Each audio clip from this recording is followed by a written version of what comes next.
sangat berbahaya. Kenapa? Karena udara yang mengalir di kolong kendaraan, ya kan, itu kan udara yang ngalir kan kenceng kan.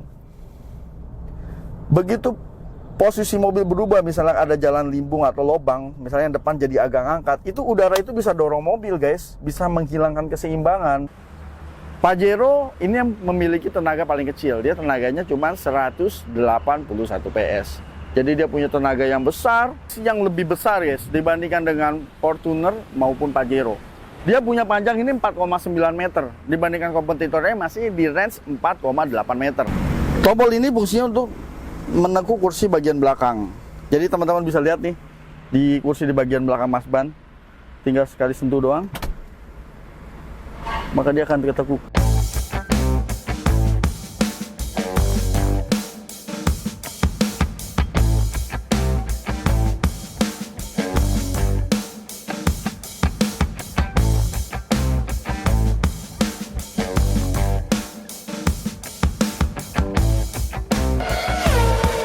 Halo semua, welcome back channel Mas Ban. Assalamualaikum warahmatullahi wabarakatuh. Sebelum dimulai guys, jangan lupa tekan tombol like, subscribe, dan tombol loncengnya. Kali ini kita mau bahas sebuah mobil yang macho nih guys. Sebenarnya ini adalah mobil yang enak, dia punya tenaga yang besar, punya suspensi yang nyaman untuk sekelas SUV yang sebesar ini. Ini adalah Nissan Terra VL 4x4.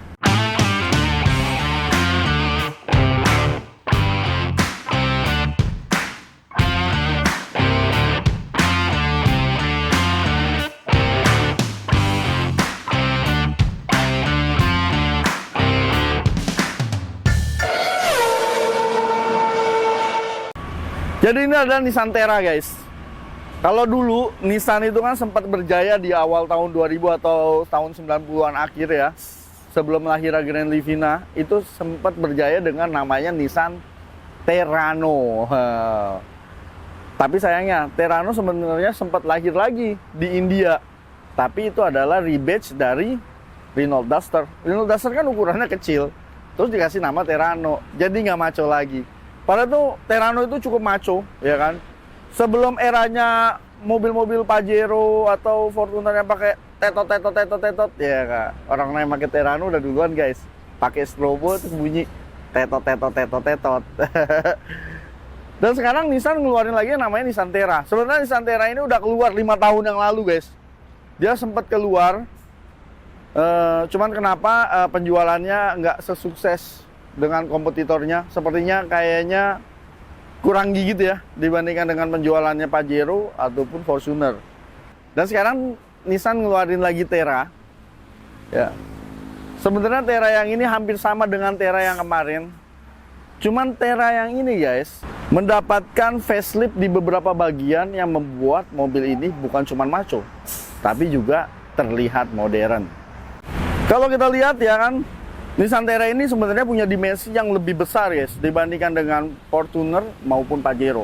Dia punya panjang ini 4,9 meter, dibandingkan kompetitornya masih di range 4,8 meter. Dia juga punya bodi yang lebih lebar, ya kan, yang mana kompetitornya juga masih berkisar di 1,8.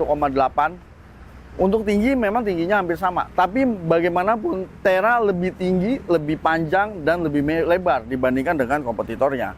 Dan untuk Terra yang facelift ini, ya, dia mendapatkan beberapa sentuhan. Seperti sentuhan pertama itu di bagian headlamp. Nah, ini headlamp ini yang punya pengaruh penting nih guys, membuat mobil ini terlihat terkesan lebih modern. Untuk headlampnya ini proyektor ada 4 buah. Yang bagian bawah ini lampu dekat, yang bagian atas ini lampu jauh. LED proyektor, di sini juga sudah ada DRL, Daytime Running Light. Hanya saja untuk lampu seinnya dia masih menggunakan bohlam. Di bagian bawah, di sini juga udah ada fog lamp proyektor. Udah ada sensor parkir depan 1, 2, 3, 4 titik. Jadi ada corner sensornya juga. Untuk desain grillnya juga udah desain grill yang menjadi identitas Nissan hari ini, yaitu V-Motion. Nah, ini ada radar nih. Radar ini juga di sini kan ada fitur yang namanya emergency braking. Tadinya Mas Ban kira radar ini juga bisa berfungsi sebagai apa ya? Adaptive cruise control. Ternyata enggak, guys. Ternyata untuk cruise controlnya dia nggak adaptif. Waktu kita aktifin cruise control ya kan, kita sengaja nih, kita sampai deketin mobil yang ada di depan, ternyata dia nggak nurunin kecepatannya sama sekali guys. Dari bagian mesin, Nissan Terra ini sebenarnya punya mesin yang paling unggul di antara kompetitornya jika sama-sama 2500 cc diesel. Gila, ini kap mesinnya luar biasa, berat banget. Seriusan guys, tebel ya. Tapi sayangnya ya, mobil-mobil kelas ini belum ada yang menggunakan hidrolik untuk buka kap mesinnya.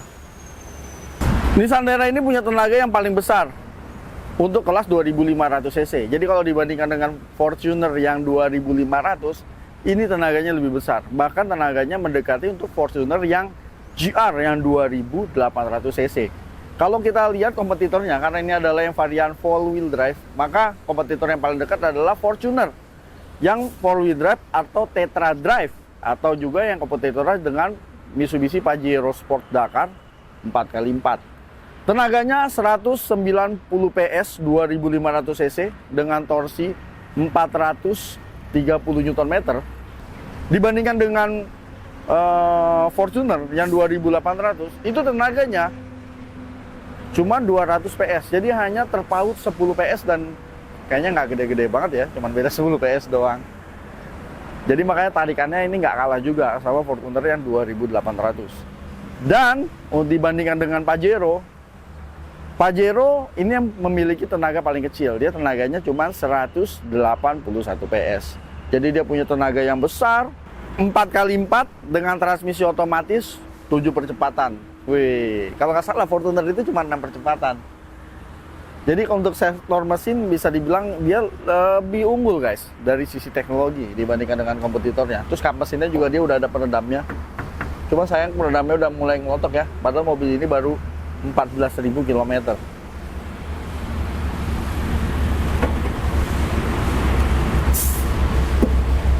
Untuk konsumsi bahan bakar kalau dalam kota secara diesel ini bisa 1,8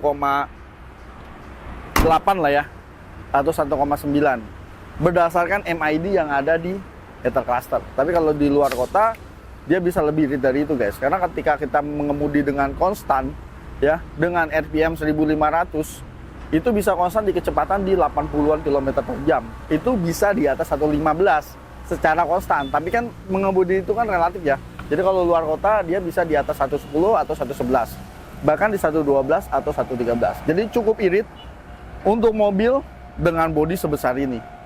Kalau kita lihat dari samping, awalnya Mas berpikir cuma ngira-ngira aja guys. Ini kayaknya mobil ini lebih besar dibandingkan dengan Fortuner.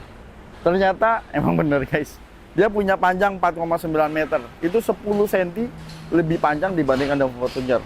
Dan dari samping ya, ini adalah salah satu SUV yang menurut Mas Ban pribadi ya, kalau teman-teman perhatiin, terkesan lebih macho, lebih manly gitu ya. Dia lebih keker dibandingkan dengan kompetitornya, apalagi dibandingkan dengan Fortuner. Jadi di samping dia masih kelihatan keker ya. Dia punya bentuk garis-garis tegas di bagian samping. Terus juga untuk ukuran bannya ini cukup besar. Dia menggunakan ban ring 18 dengan ukuran 255 60 ring 18, yang mana untuk pengereman depan dan belakangnya dia sudah menggunakan rem cakram. Tetap tampil mewah dengan handle pintu yang di chrome. Cuman ini handle kaca nggak di chrome ya.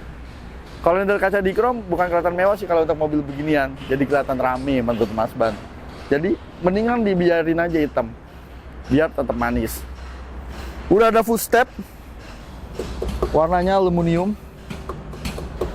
Ya, terus di sini juga udah ada roof rail yang udah ada tempat buat baut untuk crossbarnya. Jadi ini udah ada roof railnya guys. Kalau kita lihat di sini, ini menggunakan diesel dengan kadar setan 50. Ini kadar setan 50 ini kalau kita lihat untuk Pertamina Deck itu kadar setannya 53, jadi lebih tinggi, lebih bagus. Terus untuk Deck Slide itu kadar setannya 51, itu juga masih di atasnya 50. Tapi direkomendasiin mendingan pakai Pertamina Dex, harganya cuma beda 500 perak doang. Tapi kalau dibandingkan dengan biosolar, untuk mesin diesel modern ya, selama pihak ATPM tidak merekomendasikan, Mas Ban sarankan jangan. Kenapa?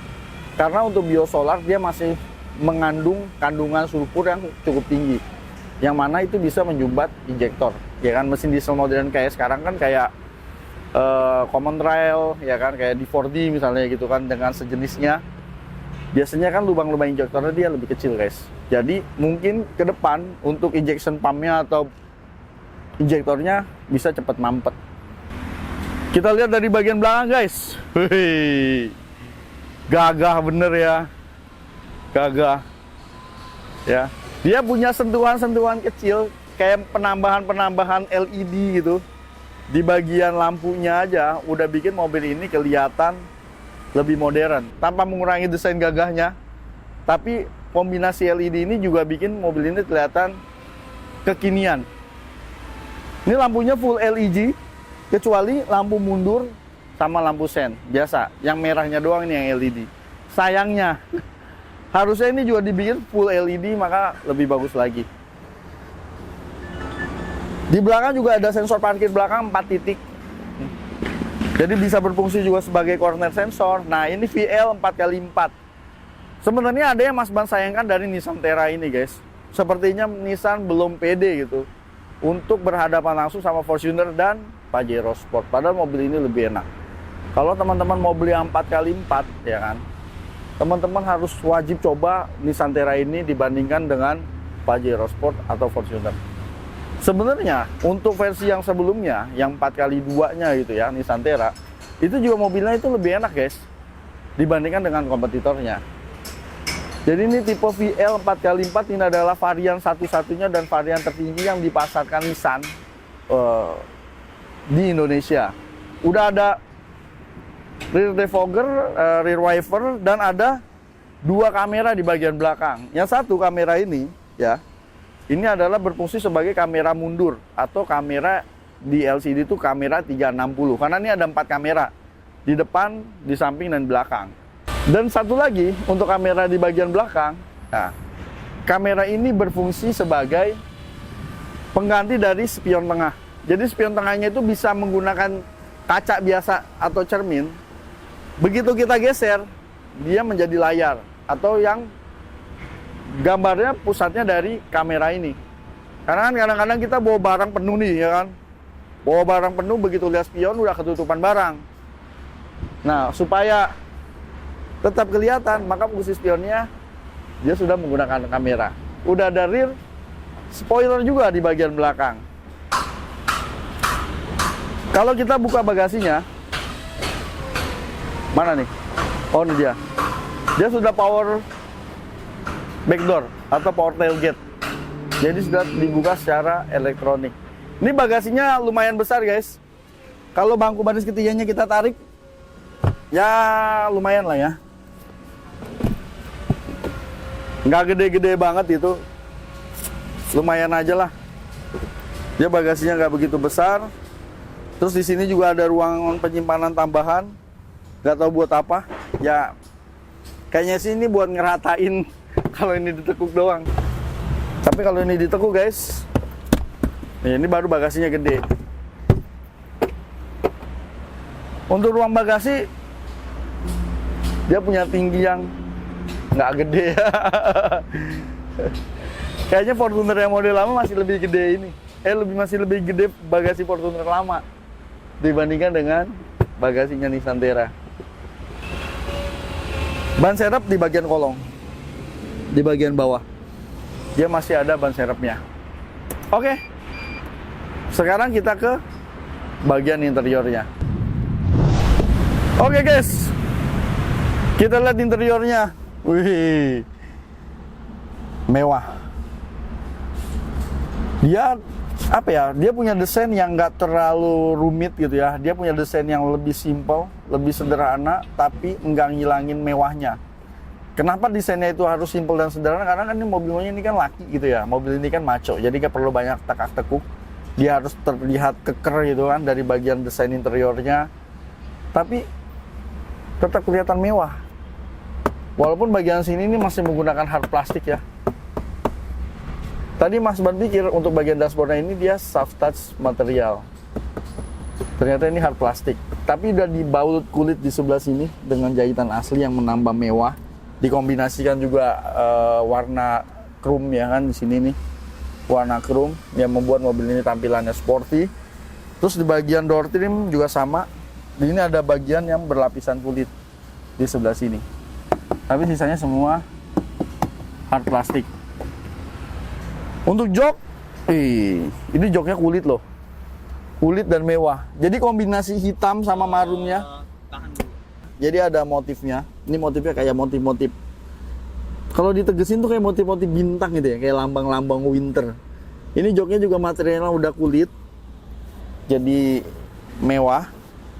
Terus juga untuk bagian driver dia sudah ada elektrik. Dia udah ada electric seat tanpa memory seat. Untuk bagian passenger depan dia masih manual. Jadi cuma satu doang yang elektrik. Pelit banget ya. Tanggung. Sekarang kita naik guys. Nah sayangnya ini nggak ada hand grip kayak di sebelahnya. Karena kan yang butuhkan naik juga kan dari sebelah kanan juga. Malah yang ada hand grip ini. Harusnya hand grip yang di sini dong yang ada. Buat bantu kita kalau kita mau naik. Jadi gua harus megang pilar A. Kalau viral itu video viral. Sekarang kita hidupin. Oh.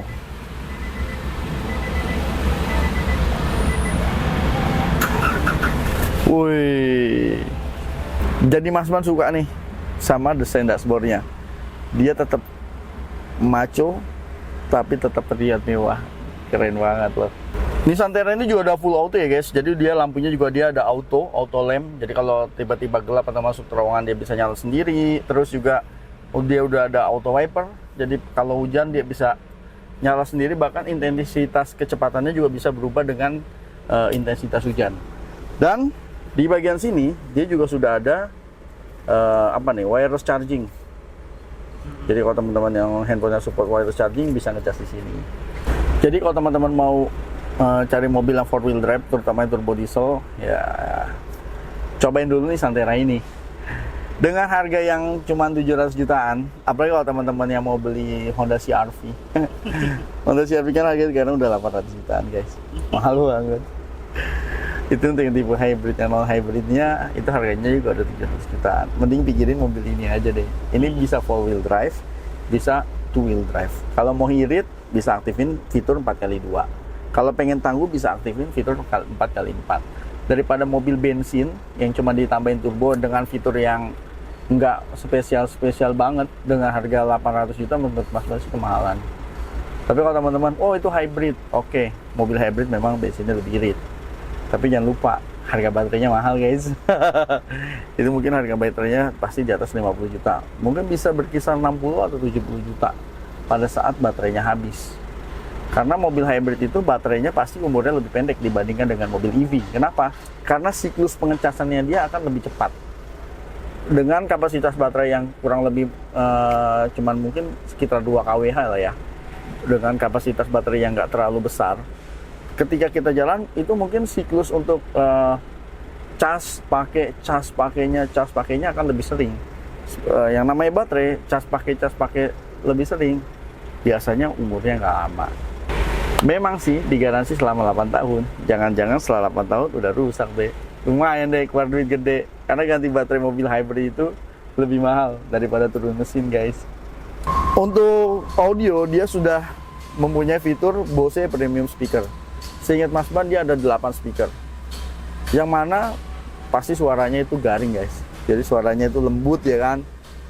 Enak banget. Dia punya sound systemnya. Di bagian AC, ini AC-nya juga udah ada auto AC. Jadi untuk kanan dan kiri juga ada dual zone. Jadi untuk kanan dan kiri juga bisa diatur di suhu yang berbeda.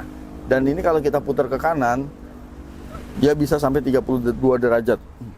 Yang mana dia bisa mengeluarkan angin panas ini, angin anget gitu tuh, anget. Jadi yang kiri dingin, yang kanan anget. Kali aja yang supirnya lagi masuk angin ya kan. Jadi anginnya agak-agak anget gitu. Jadi fiturnya ini lengkap banget guys. Jadi kalau kita lihat di sini untuk menu audionya dia juga Android Auto. Tuh, udah Android Auto. Terus kita lihat lagi coba menu. Tuh, menu. Dia udah map. Jadi kalau teman-teman ini kan mapnya ini offline. Tapi begitu teman-teman konekin Android Auto, maka map yang ada di Google Map akan tampil di sini.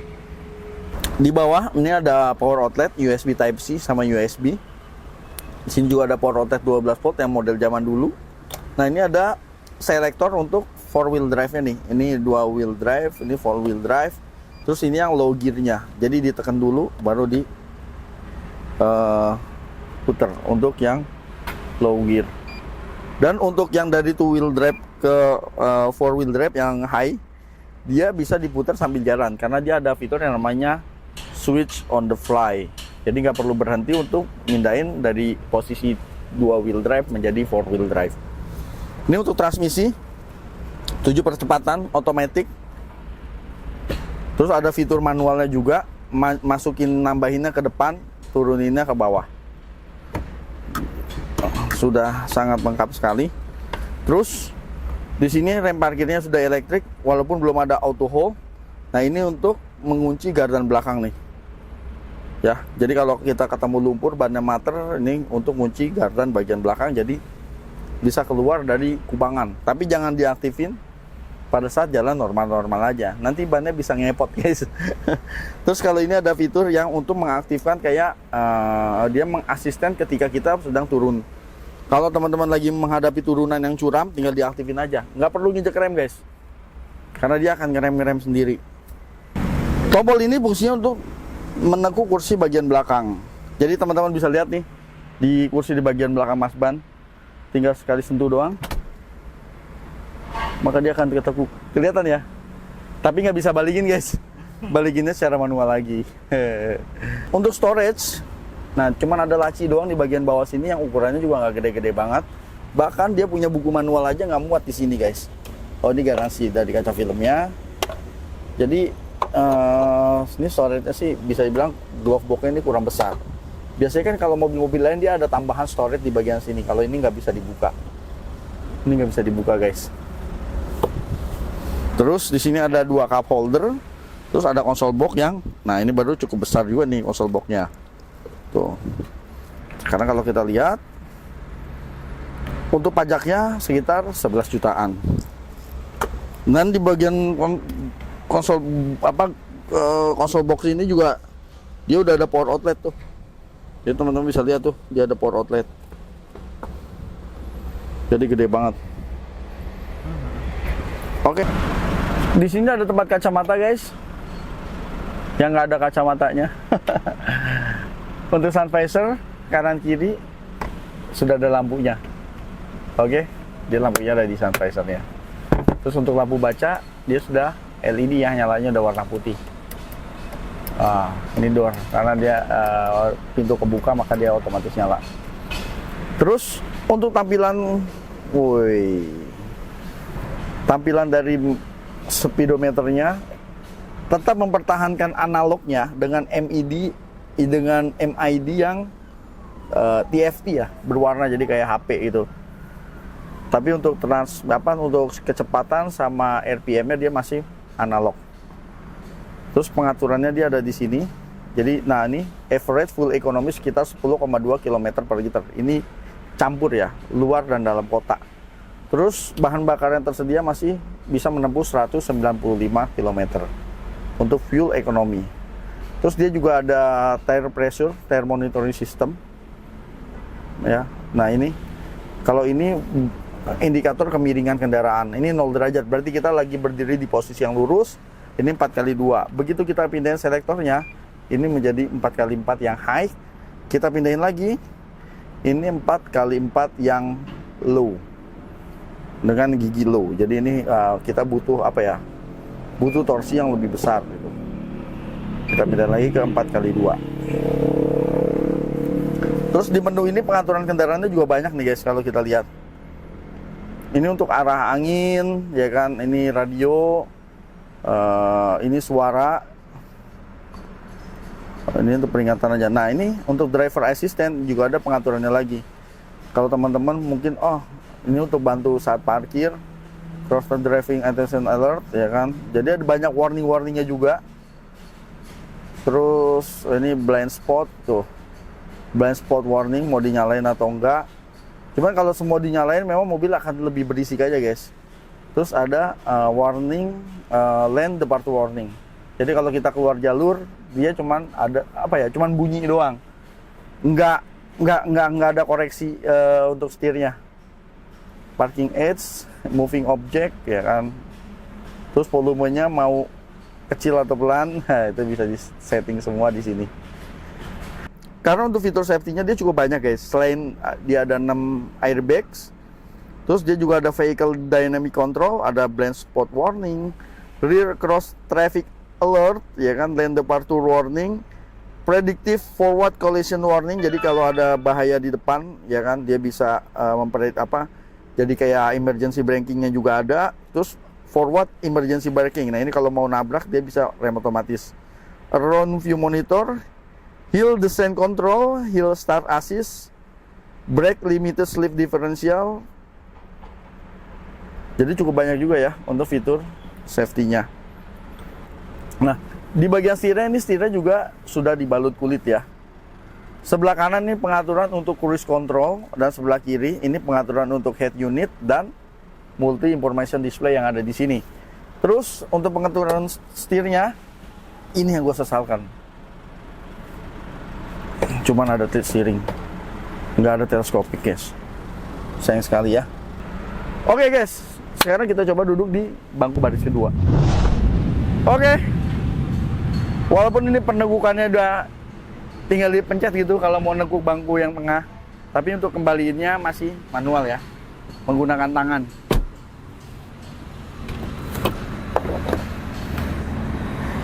Oke. Posisi duduk di bangku bagian belakang. Nah, ini yang bener, ada pegangannya. Jadi memudahkan kita juga pada saat kita mau naik ke kendaraan. Terus ada lagi yang satu disayangkan juga dari fitur dari mobil ini. Dia nggak ada sunroof, tapi dia punya monitor belakang. Dan uniknya monitor belakang ini ya, nggak terkoneksi sama head unit yang ada di depan. Jadi monitor yang ini itu untuk kalau kita mau mutar film yang colokan HDMI-nya ada di bagian belakang guys. Jadi dia colokan HDMI-nya di bagian belakang kalau kita mau nonton film. Hanya saja untuk suara itu nggak akan tabrakan. Jadi di bagian depan akan memilih suara mau nongol di bagian belakang apa mau ngikutin head unit yang bagian depan. Jadi suaranya nggak tabrakan juga. Jadi kalau di belakang lagi nonton TV, otomatis di depan nggak bisa nyetel radio.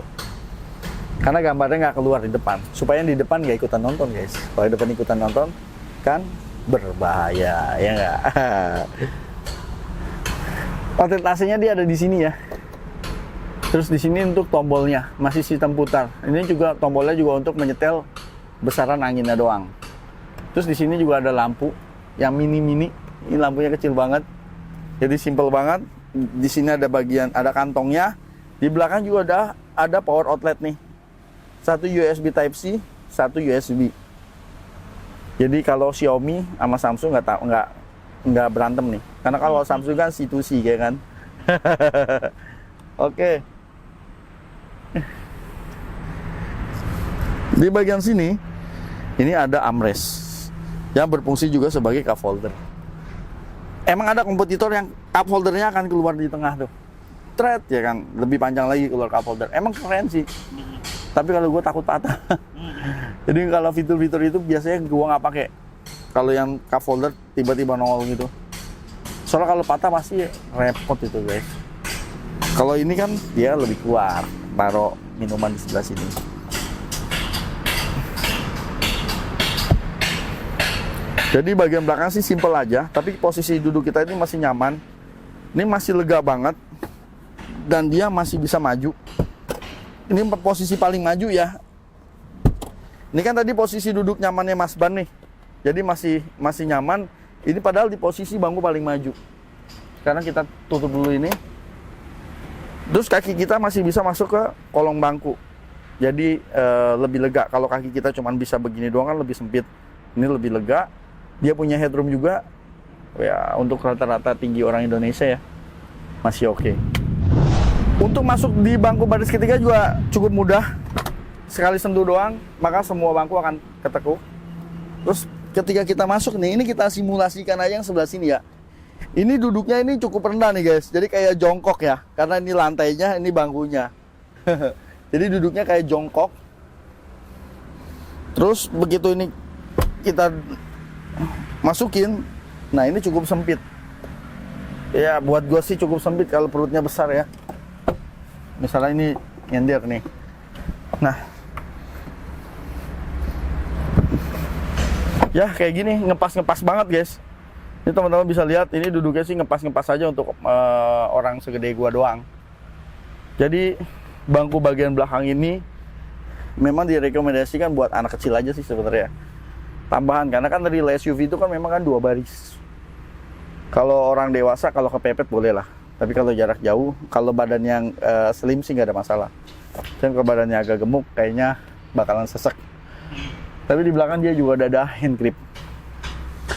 Nah, ini guys, kalau teman-teman lihat di sini ada colokan HDMI ya, untuk nyetel ke monitor yang ada di tengah, dan ini ada USB-nya untuk power outlet-nya. Oke. Sekarang kita cobain aja yuk mobilnya. Oke guys, sekarang kita cobain aja mobilnya. Terus jadi kalau teman-teman lagi nyetir, terus kabel USB ini connect dengan handphone, maka dia otomatis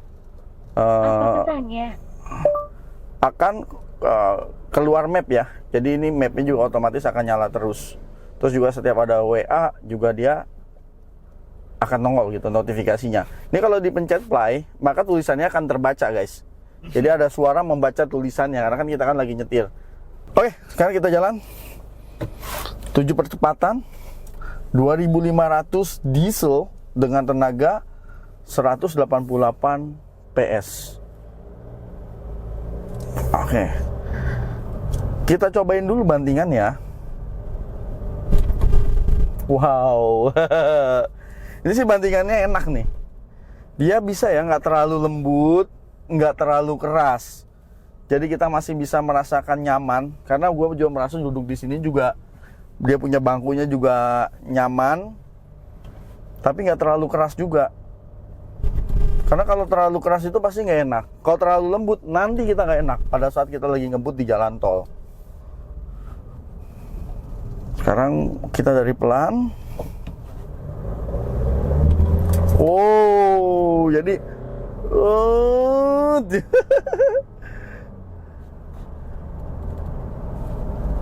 tenaganya cukup asik guys.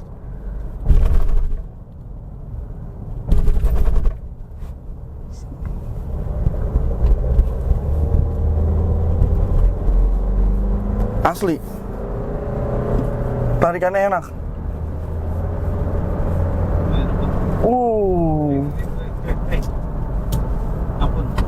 Nggak limbung. Ini kita lagi kenceng, terus gua belokin ya. Ini mumpung lagi kosong. Dia nggak limbung guys. Ya bukan nggak limbung sih, nggak terlalu limbung. Jadi ini masih oke banget nih untuk sebuah SUV leather frame yang punya apa ya? Punya ground clearance yang sangat tinggi, bukan tinggi lagi, sangat tinggi. Lagi kosong kan jalanan. Pak, jangan gitu dong Pak. Ya ini ngetes suspensi, apa? Oh, ya nggak? Apa namanya ini? Bapak enak di depan. Yang penting sudah minum Antimo kan? Belum. Oh belum. Sekarang kita putar di sini. Oh ini. Kosong. Clear. Oh. Tapi tidak direkomendasikan ya kalau teman-teman bawa mobil tinggi kayak gini, kayak U-turn kayak gitu dengan kecepatan yang cukup tinggi. Ngangkat guys, dijamin. Kalau nggak ngangkat, terbalik sekalian.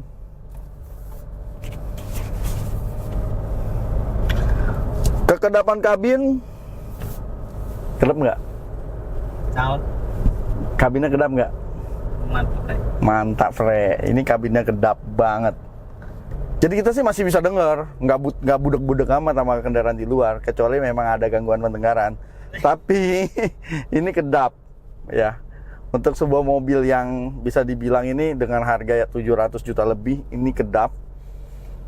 Sehingga ya, kita merasakan lebih nyaman. Apalagi untuk audionya, ini speakernya sudah Bose ya, premium speaker.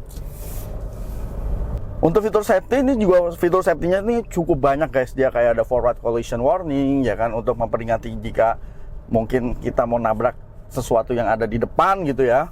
Terus juga dia juga ada blind spot warning. Jadi mobil ini bisa membaca gitu kalau ada kendaraan dari kanan dan kiri. Ya pada umumnya lah mobil-mobil sekarang. Kadang-kadang kalau terlalu dekat juga ada bunyinya. Jadi di spion baik kanan dan kiri itu ada lampunya. Cuman nggak nyala karena di sini lagi kosong. Untuk memindahkan tenaga dari 2-wheel drive menjadi 4-wheel drive, dari 4x2 menjadi 4x4. Nah, ini selektornya itu ada di sini. Dan dia ada fitur namanya Swift on the fly. Jadi kita bisa pindahin traksi dari 2-wheel drive ke 4-wheel drive, ya kan, berpenggerak 4 roda. Itu pada saat jalan kayak gini nih. Jadi ini tenaga menjadi 4x4. Kalau kita lihat di sini tuh, jadi 4x4. Teman-teman bisa lihat pada saat kita jalan. Terus gue mau pindahin lagi ke 4x2. Pada saat 4x2 ini gue juga sambil jalan. Dan pada saat 4x2 itu yang bergerak adalah roda bagian belakang ya. Jadi tenaga ada di roda bagian belakang. Tapi ini hanya bisa mindahin dari 4x2 ke 4x4 untuk yang high. Jadi kan ada 4x2 high atau 4x4 high. Untuk yang low, kalau kita mau pindahin ke 4x4 yang low, ya biasanya dia kan butuh traksi lebih besar gitu ya. Pada saat misalnya lewat jalanan rusak, itu harus berhenti dan netral. Kenapa? Karena gear ratio untuk final gearnya kayaknya kan berubah menjadi low gear. Jadi itu butuh berhenti dan netral. Dan 4x4 itu memang digunakan bukan cuma karena kita lewat jalanan lumpur, off-road atau semi off-road gitu biar roda nggak slip. Tapi 4x4 itu juga bagus guys pada saat kita ngebut di tol gini, ya kan. Jadi mobil akan lebih stabil ketika tenaga disalurkan ke 4 roda, ya. Maka itu akan jauh lebih stabil dibandingkan dengan 2 roda. Makanya jangan heran banyak sports car yang berpenggerak all-wheel drive atau keempat rodanya berputar. Kenapa? Karena memang akan lebih stabil dibandingkan dengan mobil yang berpenggerak roda depan atau roda belakang, ya kan. Dengan berpenggerak 4 roda maka akan mengurangi terjadinya kendaraan itu understeer atau oversteer. Nah, ini juga sudah ada fitur cruise control. Di sini nih pengaturannya tinggal diaktifin aja, ya kan. Fitur cruise controlnya. Nah, ini cruise controlnya aktif. Kecepatan di 54 km per jam. Bisa disetel juga mau kecepatan berapa untuk cruise controlnya. Jadi nggak usah nginjek pedal gas. Tapi sayangnya tadi gue coba, ini cruise controlnya belum adaptif. Jadi begitu kendaraan di depan ngerem nih kayak ini gue kencengin aja nih. Kendaraan di depan ngerem, dia nggak menyesuaikan guys. Jadi kita harus nginjek rem. Sayangnya belum adaptif cruise control. Nah, kalau teman-teman mengemudi pakai mobil yang gede kayak gini, yang leather frame kayak gini, baik itu Pajero, Fortuner maupun Nissan Terra, walaupun mobil ini bisa buat ngebut ya. Ini mobil ini mau kecepatan di atas 150-160 hayo, tapi Mas Ban tidak menyarankan ngebut menggunakan mobil kayak gini. Kalau mau ngebut, kalau orientasinya mau ngebut di jalan tol, mendingan beli sedan guys. Kenapa? Pada saat kita ngebut misalnya, rata-rata yang bawa mobil kayak gini nih, ya, apalagi yang mobil-mobil yang suka kelihatan arogan di jalan, itu kecepatannya cukup tinggi loh. Bisa, kayaknya kita lagi lari 140 atau 150, bisa ada yang nyalip. Mungkin kecepatannya dia di atas 160 km per jam. Itu sangat berbahaya. Kenapa? Karena udara yang mengalir di kolong kendaraan, ya kan, itu kan udara yang ngalir kan kenceng kan. Begitu posisi mobil berubah, misalnya ada jalan limbung atau lobang, misalnya yang depan jadi agak ngangkat, itu udara itu bisa dorong mobil guys, bisa menghilangkan keseimbangan.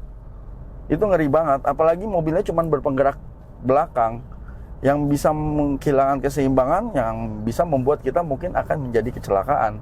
Karena 150 km per jam itu cukup tinggi loh.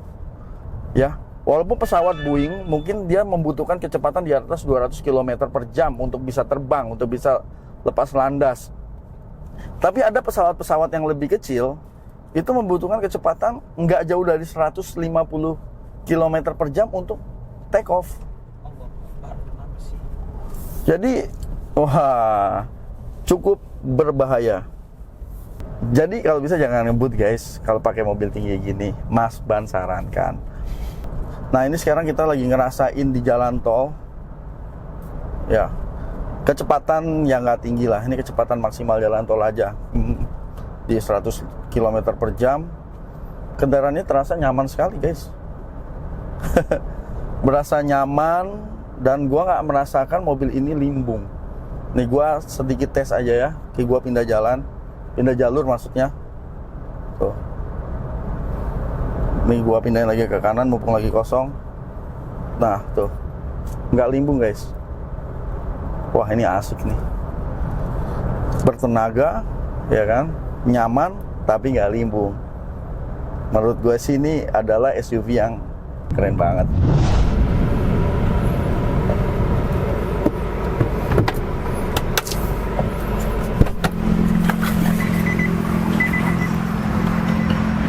Oke guys, gila, seriusan, ini mobil ini enak, dibawa kenceng enak, dia punya handlingnya juga bagus, punya tenaga, waduh nggak kalah, tenaganya 190 PS, ini tenaganya cukup besar juga untuk mobil diesel. Ya walaupun mobil-mobil leather frame dengan ground clearance yang tinggi, memang tidak disarankan untuk ngebut. Kalau ngebut itu lebih cocok mobil-mobil yang monokok. Kalau monokok kan dia akan lebih stiff ya, dia akan lebih stabil. Apalagi kalau sedan, dia punya ground clearance rendah dan jadi juga punya atap yang rendah. Jadi lebih aman juga kalau ngebut guys. Kalau mobil tinggi gini buat ngebut memang kurang aman. Makanya jangan heran mobil-mobil gede gini, kalau teman lihat banyak kecelakaan, baik kecelakaan tunggal ataupun kecelakaan lain untuk mobil-mobil leather frame yang cukup tinggi ini. Karena memang dia rawan terguling ketika kita mengemudi di kecepatan tinggi. Nah, jadi mobil ini enak banget. Kalau mau nyari 4x4, Mas Ban saranin cobain dulu Nissan Terra guys. Sayangnya Nissan Terra nggak tersedia yang 4x2 yang mana harganya kan harusnya lebih murah. Kalau 4x4 ini dengan harga 700 jutaan, harganya sangat kompetitif sekali dengan Pajero Sport yang 4x4 dan Fortuner yang 4x4. Tapi overall menurut Mas Ban mobil ini enak banget. Oke, terima kasih telah menonton. Sampai jumpa di video berikutnya. Jangan lupa tekan tombol like, subscribe, dan tombol loncengnya. Jangan lupa juga follow media sosial Mas Ban. Wassalamualaikum warahmatullahi wabarakatuh.